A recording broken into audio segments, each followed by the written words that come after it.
በእውቀቱ ስዩም የዛሬውን የስፔንና የአርጀንቲና ጨዋታ ለማን እንደሚደግፍ በትክክል ለገመተ አንድ ሰው የቀጣዩን የዓለም ዋንጫ የሚያይበትን ትኬት እንዲያገኝ እጸልይለታለሁ።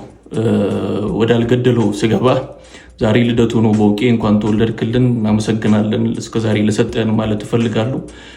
ዘዌ ፕሬዘንት ማድረግበትን አስተውላችሁ ከሆነ የእሱ ሜታፎር ነው ወጎቹ ላይ የሚጠቀማቸው። ያለ ምክንያት ይህንን አላነሳውም። ስለ ሙዚቃ ግጥሞቹ ነው ዛሬ ላነሳ የፈለግኩትና የበውቄ ስራዎች እንደምታውቁት የራሱ የሆነ ቀለም አለው። ኦቴንቲክ ናቸው፣ ኦሪጂናል ናቸው። ዝምታዬ የሚለውን የግርማ ተፈራ ካሳን ሙዚቃ እየሰማው አንድ ላይን ክሬዲቱን አላውቅም ነበር በእውቀቱ እንደጻፈውና የእሱ እንደሆነ ጠቆመኝ። ምላስም ምላሽም የለኝ ይላል፣ ተግባባው ካለመናገር ምናምን። የሙዚቃው ሀሳብም በቃ በውቄ በተለያየ መንገድ የሚያነሳው አይነት ነው።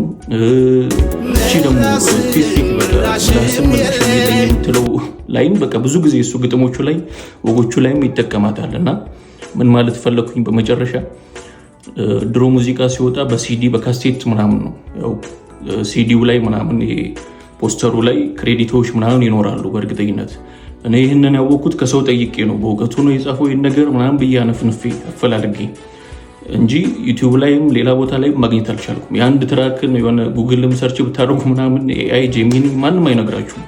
እና የድሮ አርቲስቶች ይህንን ነገር ብታስቡበት፣ የድሮ ኦሪጂናል እንደዚህ ስራዎች ክሬዲታቸው ማነው ግጥሙን የጻፉ ዜማው ምናምን የሚለው ሲዲ ላይ ምናምን እንጂ ያለው አሁን ዩቲዩብ ላይ የሚወጡ አሁን ላይ ከረንት የሚወጡ ስራዎች ላይ አለ እዛው ላይ ይጻፋል። የድሮ ሆኖ ዩቲዩብ ላይ ተለቀቁ በካሴት ብቻ እንትን ያሉ ግን አፕዴት መደረግ የሚፈልግ ይመስለኛል።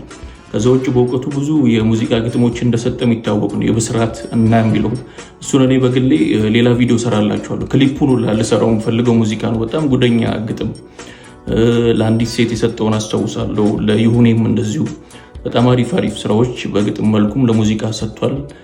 ይመቻችሁ። መልካም ልደት ለበውቄ በድጋሚ